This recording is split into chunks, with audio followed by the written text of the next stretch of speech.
I never know what might have been. One of my first gigs, you got to remember this was pretty much a blues band thing, but I was in college. I was going to Texas A&M. I was just one of those guys, you know, and I was a big Lightning Hopkins and Mance Lipscomb fan. And the ranch that Mance Lipscomb spent most of his time on was called the Tom J. Moore Ranch, and he wrote a song about it. And it was just a few miles down the road around Navasota.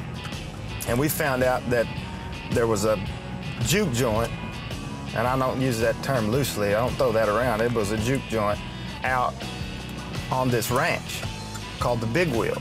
So we went out there one day and met the lady that ran the place. Her name was Mama Knit, and she had a mustache. I mean a real mustache, not like a hairy lips. She had a mustache. And she was just the sweetest lady ever, and we got to go and sit and talk. We played acoustic guitar, and she said, I want y'all to come back and play, bring your band.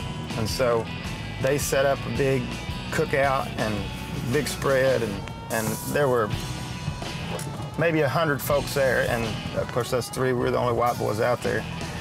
And that was probably the greatest gig ever as far as feeling like a rock star. Of course, we just played Muddy Waters and stuff like that, but those people went insane, and it was just like the paintings. Those old ladies, I mean, 80 years old, no air conditioner, it was just a barn, shop fan and a jukebox. They just dressed down to the nines and threw down to the bitter end. They actually cooked barbecue raccoon, which I had on accident. It's not that bad. It's real greasy. I don't think they're gonna start serving it at Cooper's, but it was not that bad. I've had worse.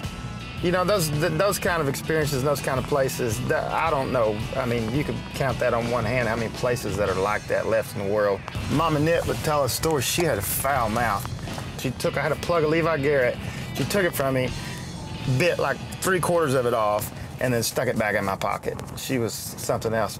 When she paid us, she was almost kind of emotional. You know how you can just really tell when somebody's really grateful and thankful for what you've done.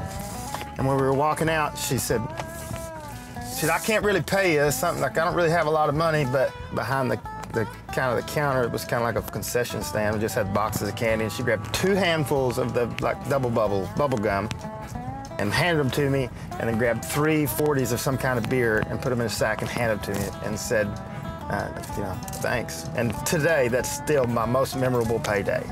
Of all the payday drama I've had, that's the most memorable thing. She paid me in bubble gum and 40s in a sack. But she was a blast, and she knew how to throw a party. Mama Knit at the Big Wheel.